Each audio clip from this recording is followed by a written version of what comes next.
Welcome to Screw the Commute, the entrepreneurial podcast dedicated to getting you out of the car and into the money. With your host, lifelong entrepreneur and multimillionaire, Tom Antion. Hey everybody, it's Tom here with episode 151 of Screw the Commute podcast.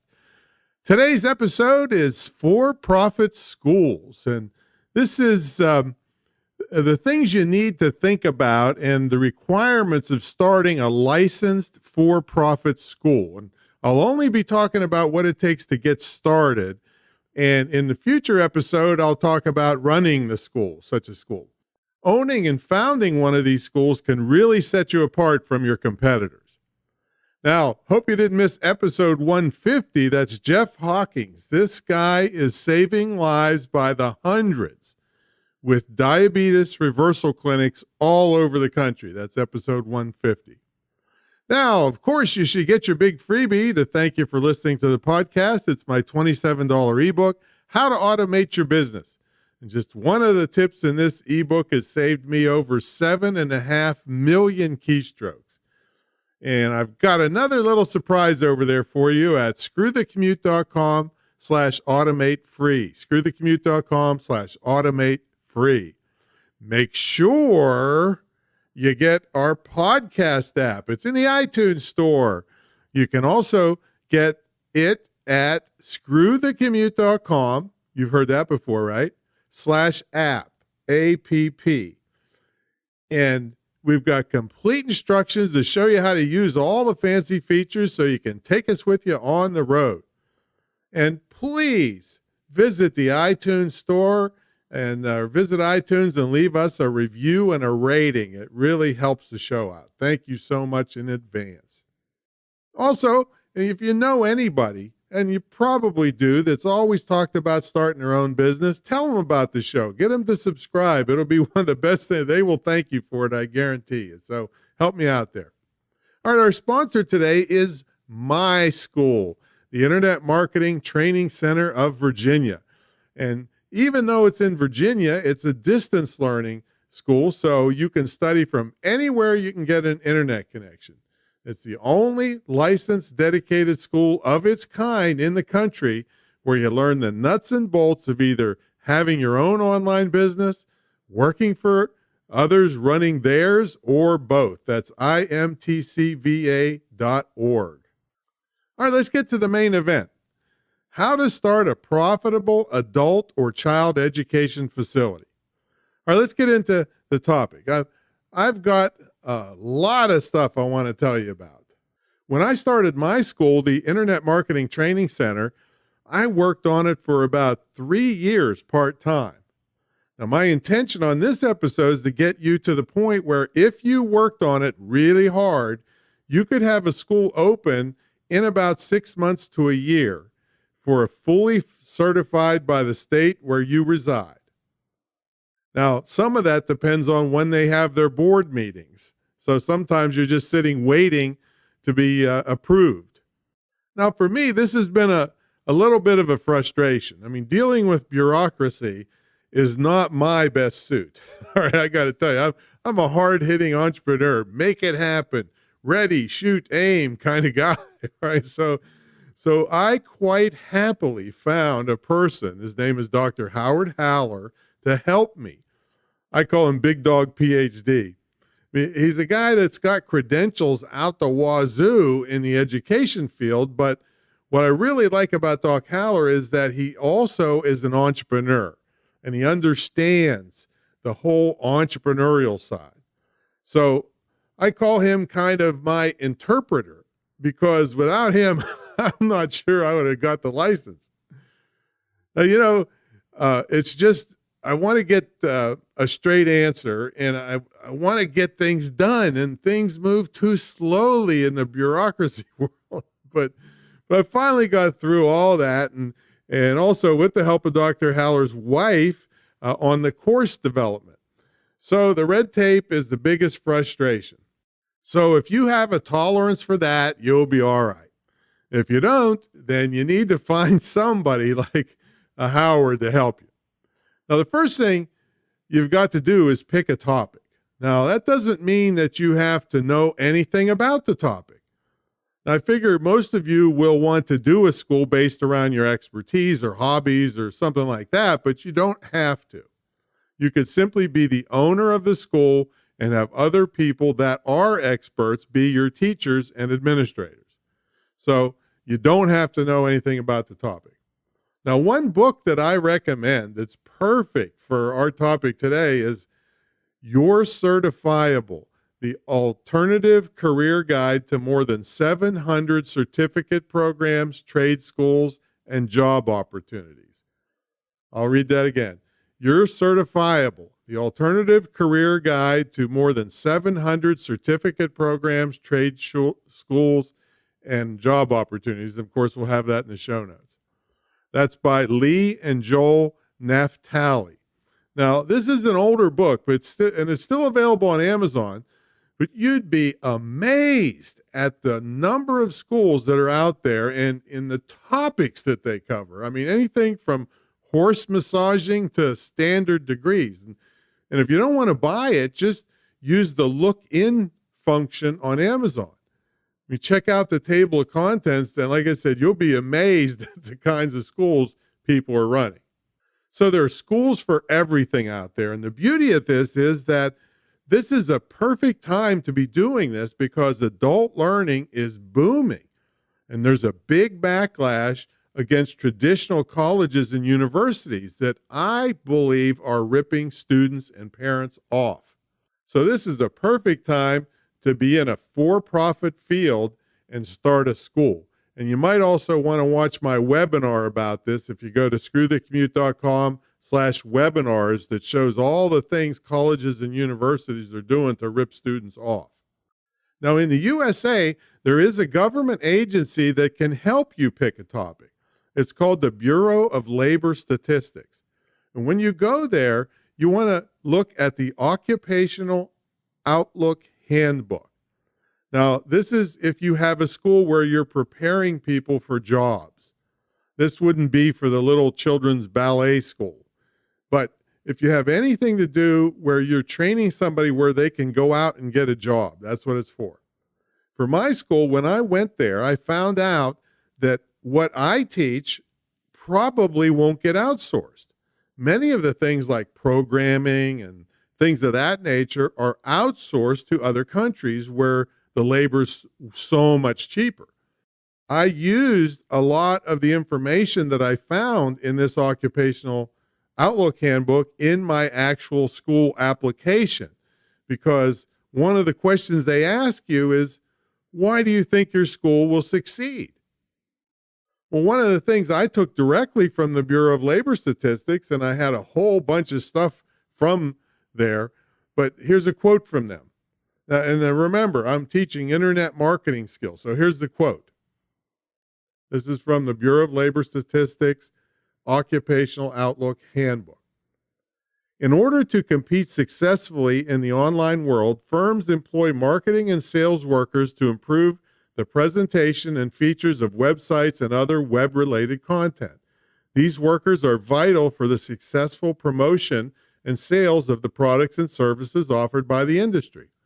And then, this is me talking, and then I put a reference to the exact URL to where I found that at the Bureau of Labor Statistics. So that's pretty impressive, and certainly a non-interested third party saying that what I'm doing makes sense. Programming jobs are getting outsourced, but marketing jobs are not. See, with the U.S. market being gigantic, companies want U.S. native speakers, or at least people who have been westernized, to handle their marketing things. So there was a whole bunch of stuff like that in that handbook. All right, now some states make you attend a mandatory orientation before you're even allowed to fill out the application. And I was expecting that orientation to be pretty much worthless. And it turned out to be very, very effective. And I do recall one person that was in our meeting that was going to open a nursing school. And I saw the people from the State Council on Higher Education look at each other. And then they asked him, well, where are you going to do it? And he said, in Northern Virginia. And they looked at each other like, he's crazy. And they said, do you realize there are 35 nursing schools in Northern Virginia?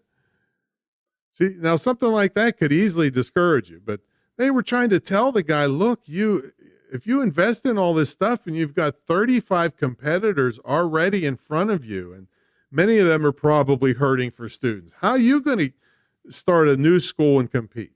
So they were pretty fair about it. But if he would have gone to the Bureau of Labor Statistics and then maybe narrowed it down to try to find the demand in that area, he may not have picked nursing as a good idea to start in Northern Virginia.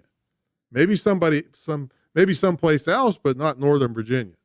So make sure you check out the demands for a particular type of school overall and what competitors you have in the area you plan to have it. Now, it won't be so critical about demand in a certain area if you're doing a distance learning school like I am, but you still want to know what's out there. And if they're big and established, they probably have enormous advertising budgets and alumni helping them to attract new students that you won't have as a newbie.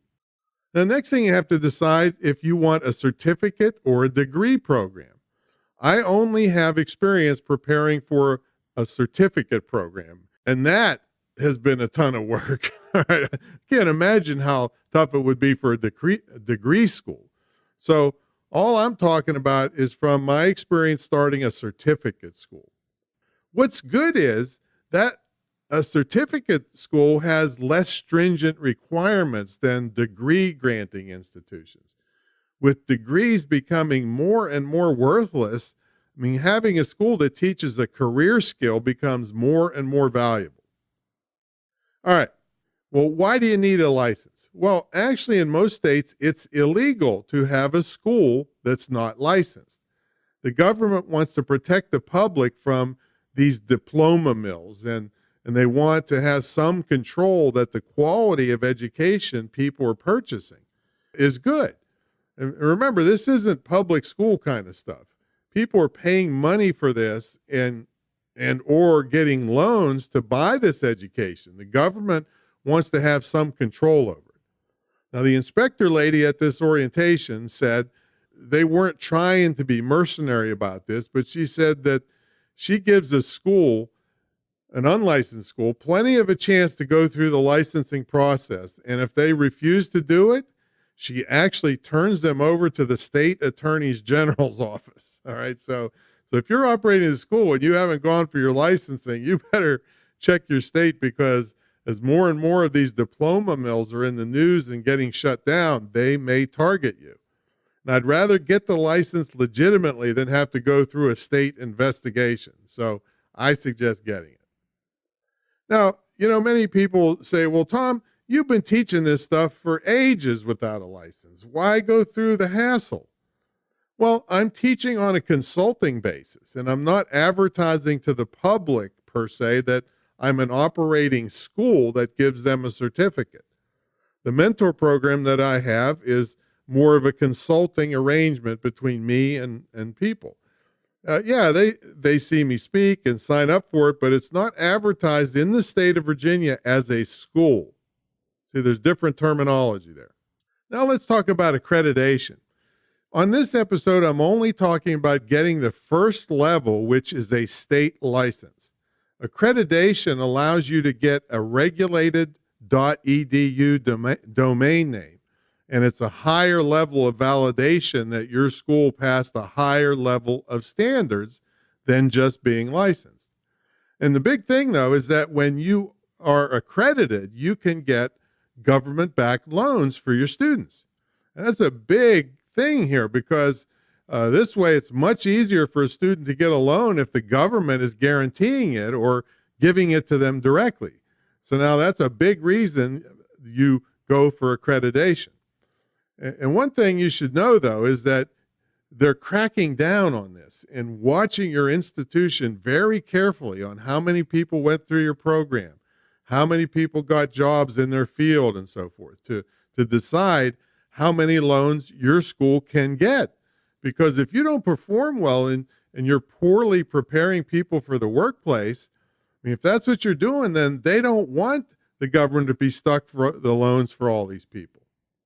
And it's really interesting. I saw on TV some students from, I think it's called a sonogram school. That's the thing I think they look at babies in the tummy. I think that's what it's called. But they're doing a class action suit against their university because they were on the job in the field and they said, we don't know what we're doing. The education was so bad, they didn't know what they were doing, and they were in there unsupervised with live patients in the hospital. All right, so they sued their university. So that place is probably going to have trouble getting student loans later. It's good to know about accreditation from the start so you can make your policies match them because they're usually tougher than the state's regulations. For instance, when we were starting my school, we had to have a refund policy. There's a state mandated refund policy for the students, and it's based on whatever the state says. So if the student does a small part of the course and they drop out, they get the bulk of their money back. Not all of it, but the bulk of it. And if they had half of the course, then they get part of their money back and so forth. So our refund policy is more lenient towards the students than is required by the state of Virginia. And the state people love this. So because we're taking care of students, which is their mandate to protect the students, and we don't have to change anything when we go for accreditation. So if you're going to shoot for accreditation, you might as well learn about their requirements early on, and then your policies will be in line when the time comes. And your state will think, wow, this is a great school because you're putting better standards than they even require. Okay, now where can you have a school? Well, it depends. Can you have it in your house? Well, let's say you have a horseshoeing school, right? The state would probably let you do it in your barn. And now let's say you want to have a massage school, though that's a whole different thing, not horse massage, but a massage for people. Well, if you live in a remote area, you probably won't have any problem. But if you live in a residential area, you may run into problems. And you think, well, it's awful quiet. It's in my home. Who's going to know about it? Well, the main problem that you're going to have is that many of the licensing boards will require, as part of your application, for you to include your business license as part of the application process. Now, depending on the zoning where you live, you may not be able to get a business license at all, let alone one where you're going to bring in multiple students into your home. So I'm not telling you to lie on these things. I'm just telling you that you've got to check this stuff out ahead of time because you don't want to put all the time and investment into applying to have a school and thinking you're going to do it in your home and then get blown out of the water when you can't get the business license. So check it all out ahead of time. And you also need another thing called a certificate of occupancy. And this is going to require an inspection. So the city and your municipality comes out and they really look at your thing. And if you don't pass muster, you're not going to get your application because the state wants to know that if you're going to have students, that it's a safe place to have students. Now, another thing you got to decide, if you want in-house students or do you want distance students or both? I mean, distance is the easiest if it makes sense for you. And you think, well, why not have in-house students and make more income? Well, there's pros and cons to it. You'll have to comply with the Americans with Disabilities Act. You'll have to make sure it's a safe environment.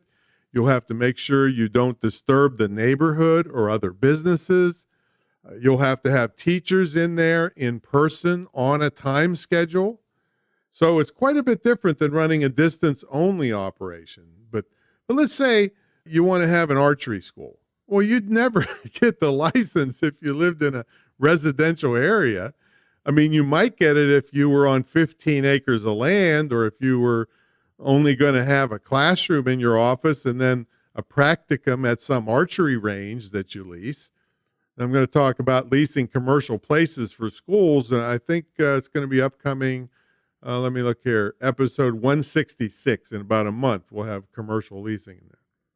But I'm telling you these things so you can think things out before you make a decision to go forward. Now, even if you just want to do a distance learning, you still have to have a secure place for student records and administration. If you're doing distance learning, you'll have to have a plan for delivering the training in some kind of software for distance learning.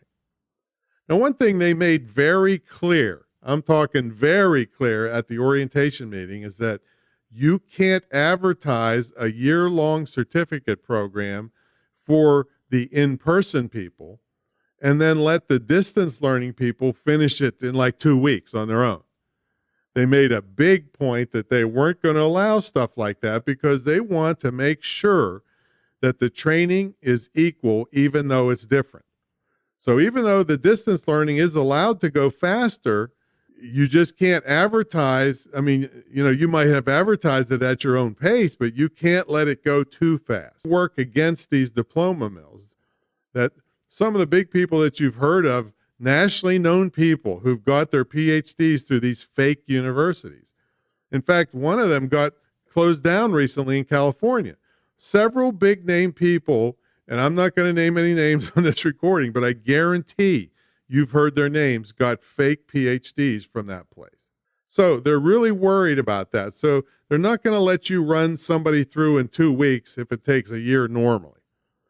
Now, that doesn't mean you can't. Now let me be clear on this. That doesn't mean you can't sell a 2-week course.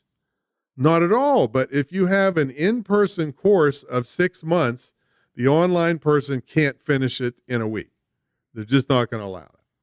All right, distance learning software. Depending on the type of school you have, you may not need specific distance learning software. You might just have a simple membership site that students log into for extra resources or for student forum or something like that. And some people have physical products, books and DVDs they give people. So I'll only say a brief word about actual learning software. I mean, I tried one called Moodle for a while because it was free, but it was nothing but trouble. I now use Matrix, which is a full-featured but cheaper than many of the super well-known distance learning platforms. And by the way, they're called LMSs, or Learning Management Systems. All right, let's talk about location a little bit and leasing or buying. Well, I wanted a location on a road with high traffic counts. So now about 40 to 50,000 cars a day go by 498 South Independence Boulevard in Virginia Beach, which is my location. And I also wanted one that had a sign available. Now, this is another thing you need to think about ahead of time. If it doesn't have a sign in front of the place you're trying to rent, you better check with your municipality first to see what kind of sign is allowed, if any.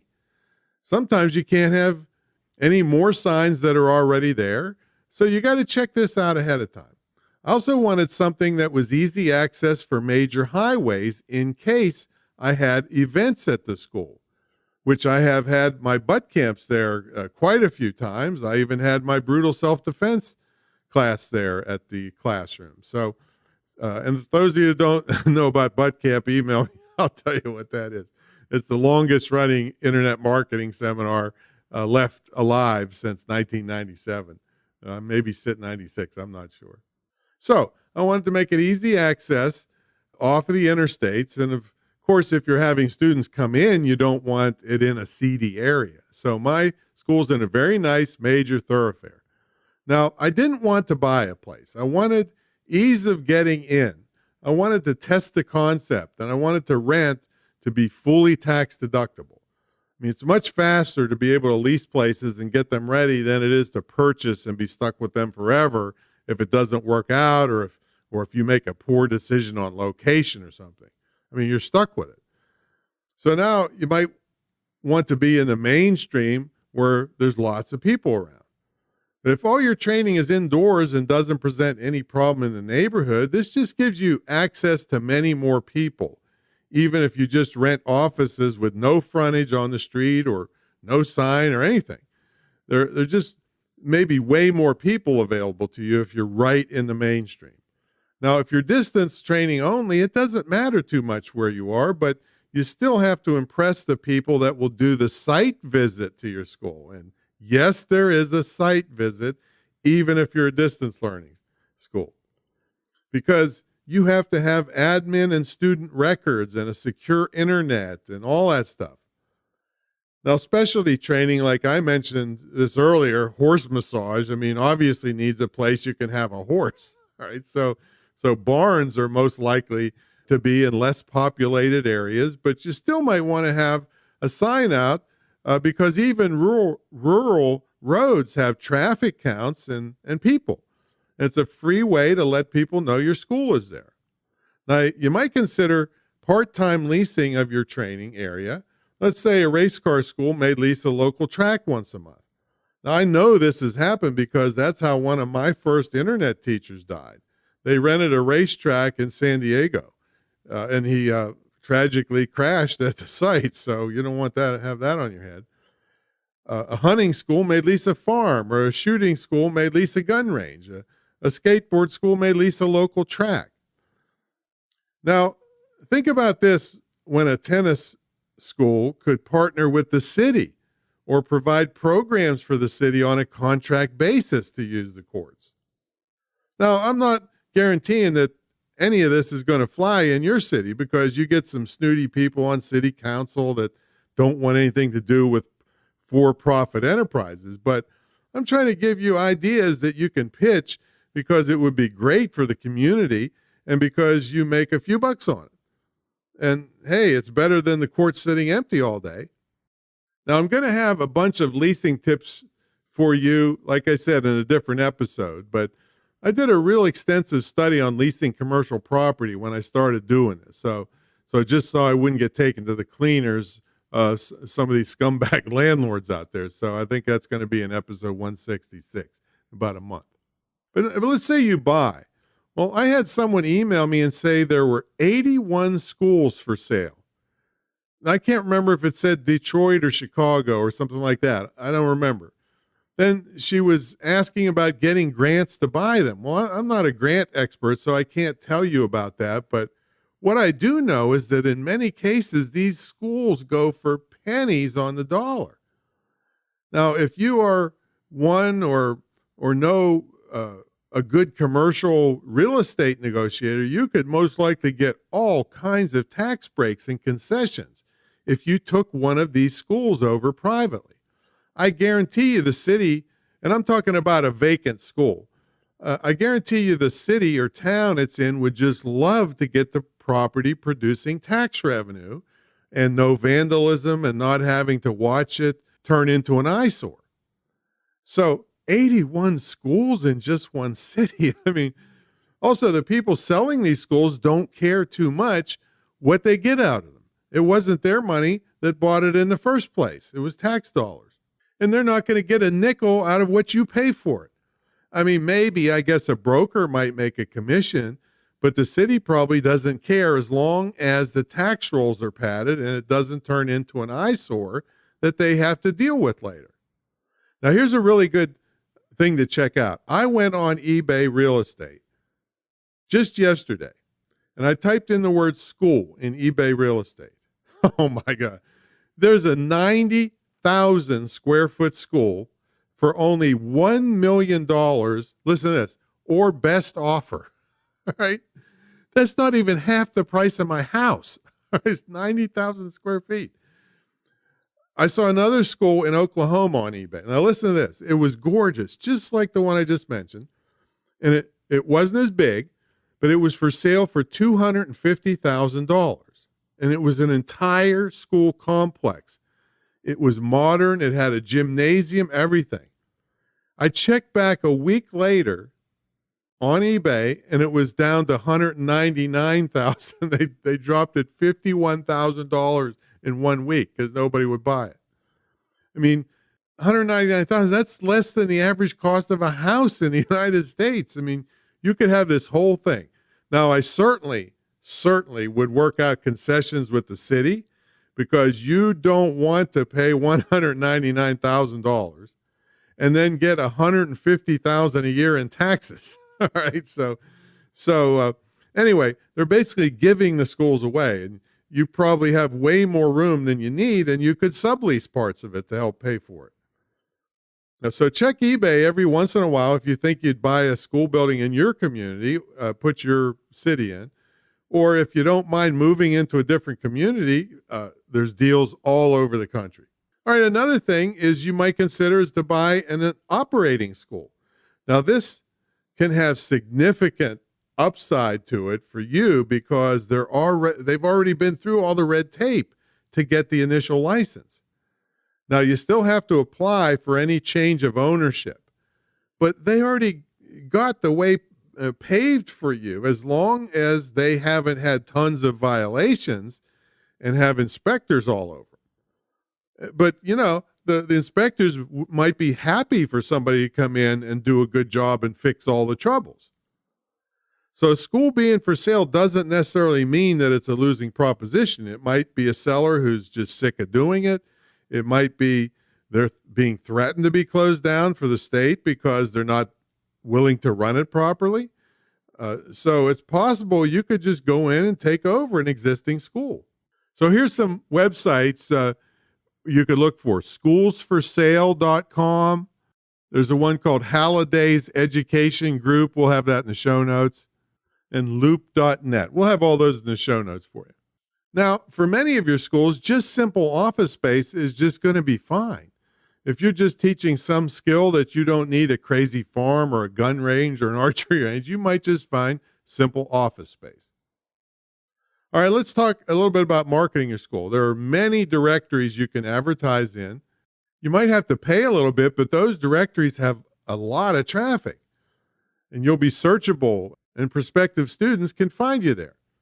Another good way is publicity, especially in your local area. If you want local students, or if you have a unique school like a dog whispering school or something that you can search out, specialty websites, blogs, and magazines and trade journals on your topic, and get articles and blog and social media postings placed in them about your school.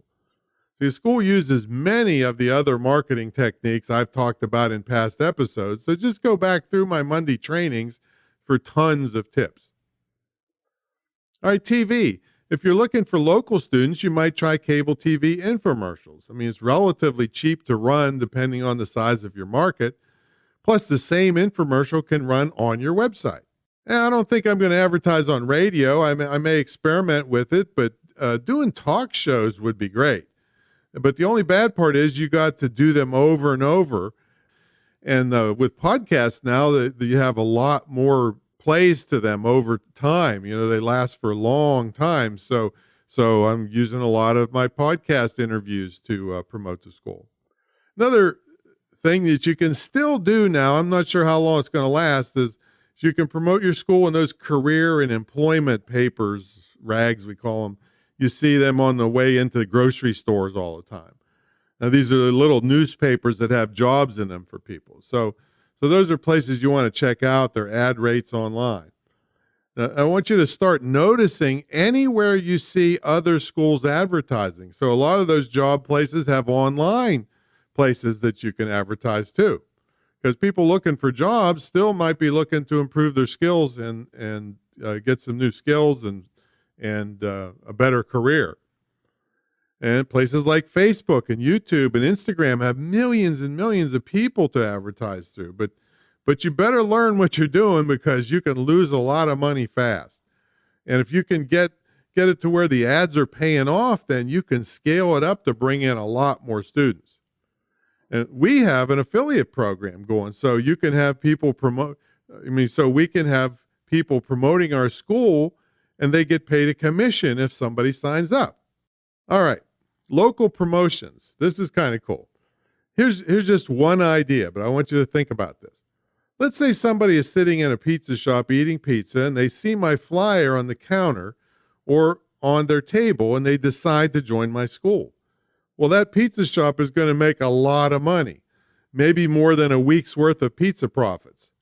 So you think who you could make a deal with where they would distribute your brochure with a code or sticker or something on it that tied the new student to them. Of course, you have to make sure there's no regulations about giving referral fees, because some states might consider that pizza shop owner part of your sales force, and they might have strict regulations about incentives. So check that out before you give incentives for leads. Now, the one thing that they were really clear about in what I've read in the regulations for the schools in Virginia, and I'm sure this is everywhere, is that they're very strict on you controlling your sales force. If it's not you personally talking to students, you better be very clear with the people who are talking to students not to promote or claim things that the school doesn't actually provide. For instance, even though there's a big demand for internet marketing help, I can't guarantee you will get a job or you will make money in your own business. Not only would that be unethical, it would probably get my school shut down. All right.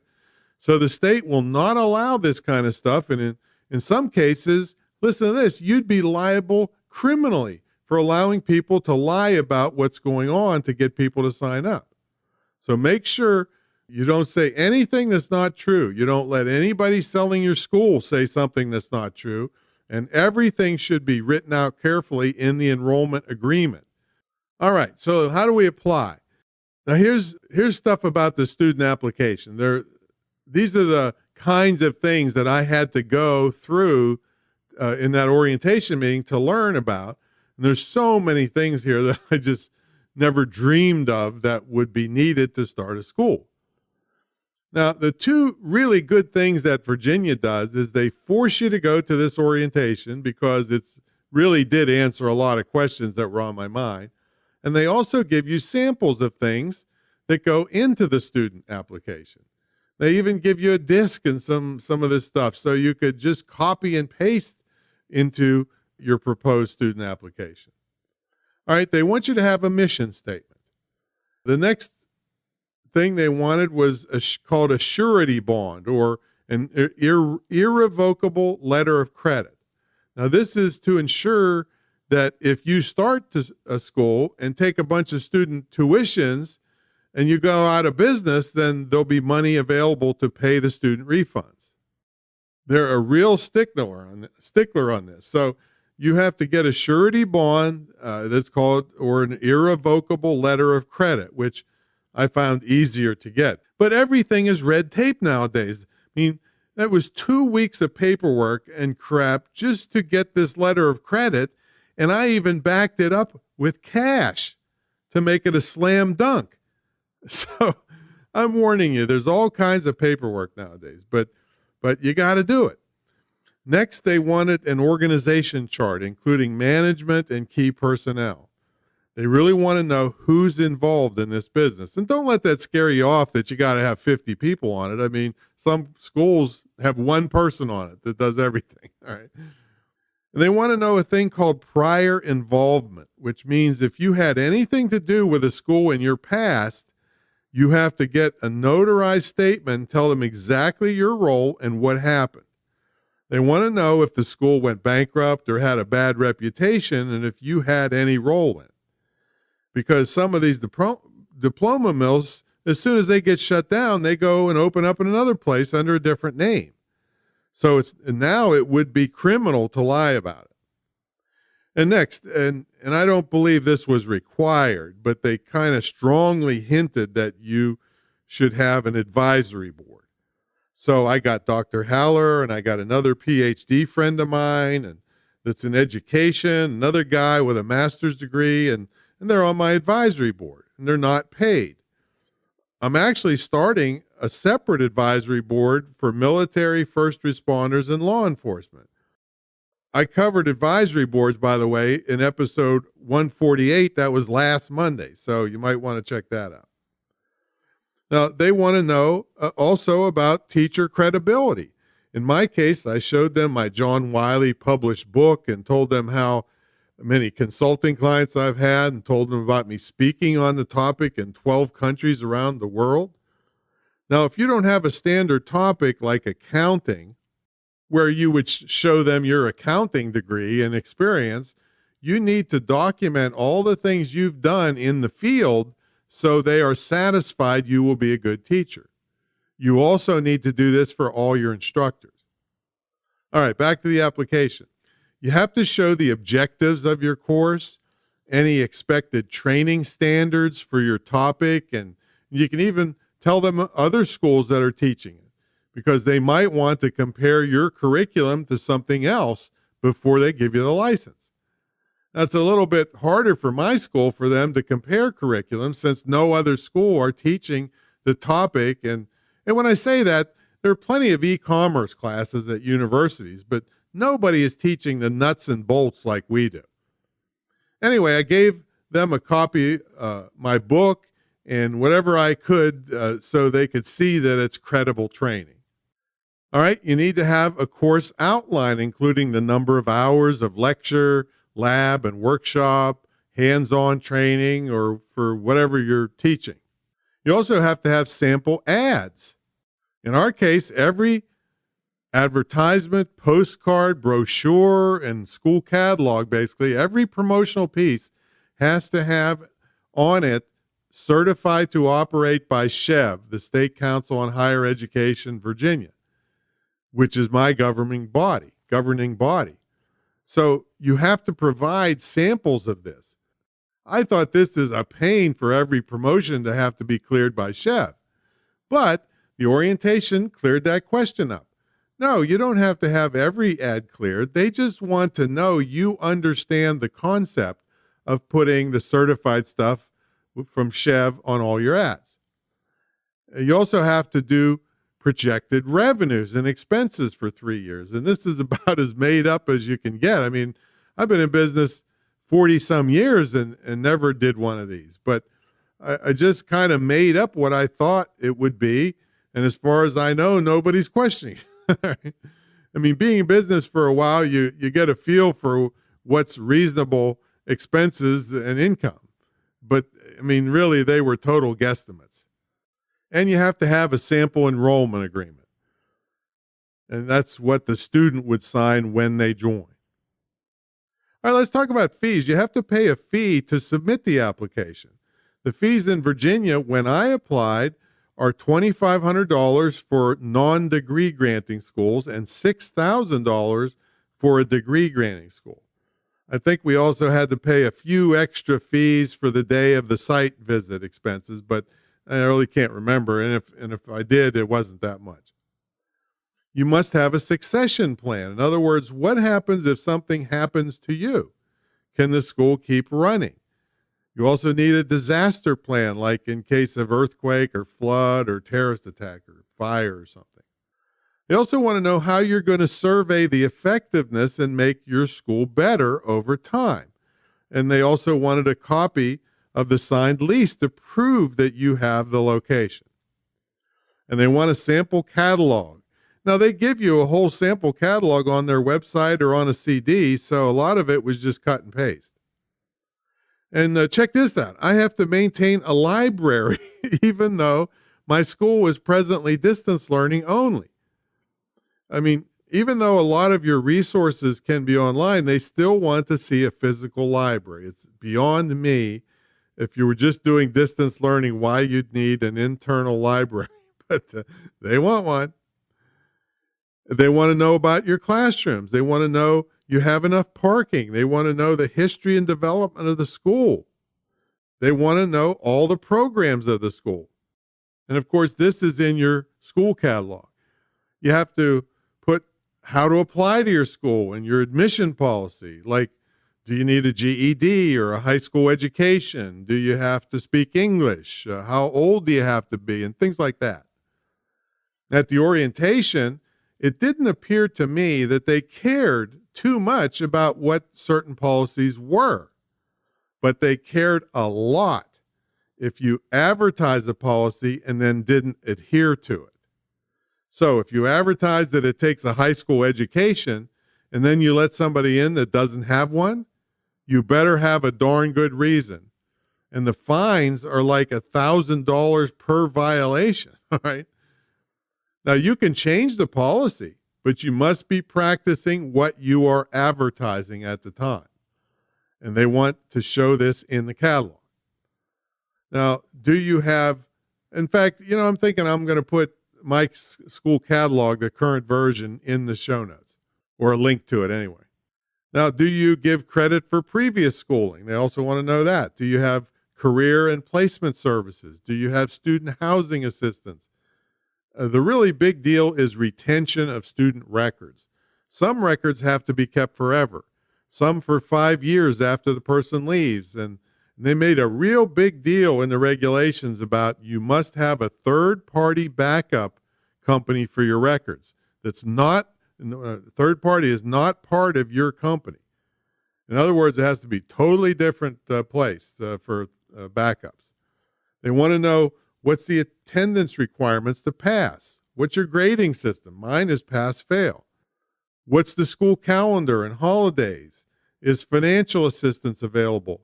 Now, I mean, it didn't apply to me since it's distance learning on your own schedule.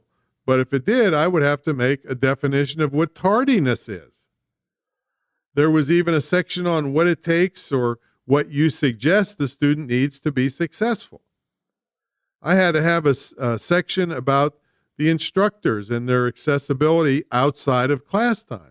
Well, there isn't class time, so we had to tell what the deal is, all right? I mean, just a lot of stuff in this application. They want to know what the code of conduct that the school has. Is there a dress code? Are you compliant with the Americans with Disabilities Act? So those are all things that go into the student catalog and part of the application too.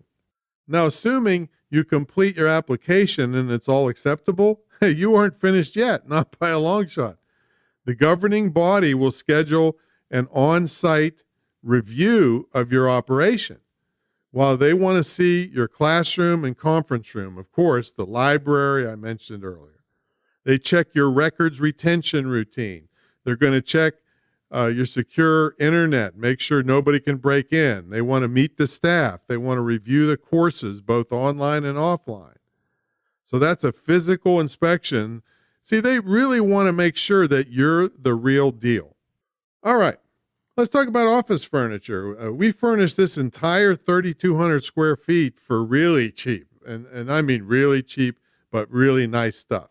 See, many places go out of business and they put their furniture and equipment in storage, and they're desperate to get rid of it because of the storage fees.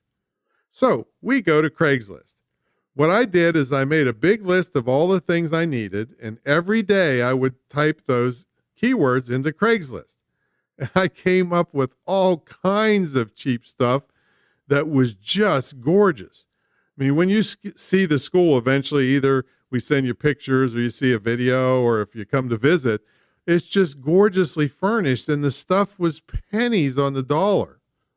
And here's a trick on Craigslist. If you're searching on Craigslist, plurals count. So if you're looking for employee lockers, I'll get a different result if I put just the word locker. So be careful on Craigslist that you put in plurals of everything. And you can do the same thing on buying apps. I mean, we use Facebook Marketplace, OfferUp, and Let Go. All right, signage. I did get a place that has a great big sign up front, and I was considering converting it to one of those full-color digital signs. But they are really, really expensive, especially for a good quality one. I got two estimates. One was $37,200, and the other was $41,600.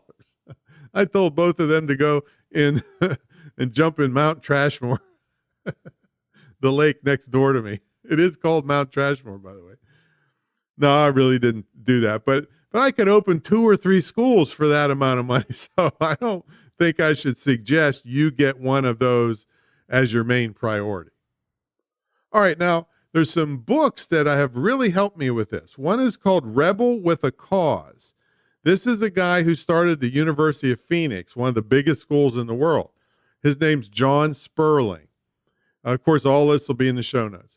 The next one is Higher Ed, Inc., The Rise of the For-Profit University by Richard Rook. And the next one is Universities in the Marketplace, The Commercialization of Higher Education by Derek Bach. Let's see, the next one is Earnings from Learning, The Rise of For-Profit Universities by David Brenneman. But just search Amazon for any newer ones. But these will still be very helpful, even though they're a little older. Now, I promise you also to tell you where you could find state boards. I think I promised that, but anyway, here it is. The National Association of State Boards of Education. And the link to it, it's like nasbe.org. But we'll have it in the show notes. Just finding that is not good enough. You're going to find your state board of education and call them and ask them for the website or the website URL that applies to licensing private adult education schools. Somebody, if you try hard enough, is going to know what part or what website to go to for adult education schools, because that's what you want. You don't want to fool around with public education stuff. You want to find the section that covers what you're doing. And in Virginia, it's schev.edu, schev.edu. It's the State Council on Higher Education for Virginia. All right. Well, hopefully that gives you a little primer on what you're up against to start a for-profit adult education school. And I emphasize start because this was just for how to start one, not how to run one. And maybe I'm going to do that in a future episode. So good luck and go out there and make money teaching people. And if you want someone to hold your hand to do all the things you got to do in an online business, I could help you a little bit on school stuff too, if that floats your boat. But I want you to check out my mentor program. It's the longest running, most successful, and most unique one in the field of internet marketing. And something I didn't tell you, it also includes a scholarship to the school I've been talking about all this episode. And that's a $19,100 value that you get as part of my mentor program. So also, where I'm sitting right now recording this is the Great Internet Marketing Retreat Center. It's a big facility it's actually my home, but it's a big estate home where you actually live in here for an immersion weekend. From morning till night, you get training, and it's a very small group, average about 5 people. So nowhere else on earth where you live with somebody at my level and go through this kind of training where you get video training and very personalized, all kinds of stuff. So check everything out in the show notes, and you can visit the mentor program site at greatinternetmarketingtraining.com, greatinternetmarketingtraining.com. And I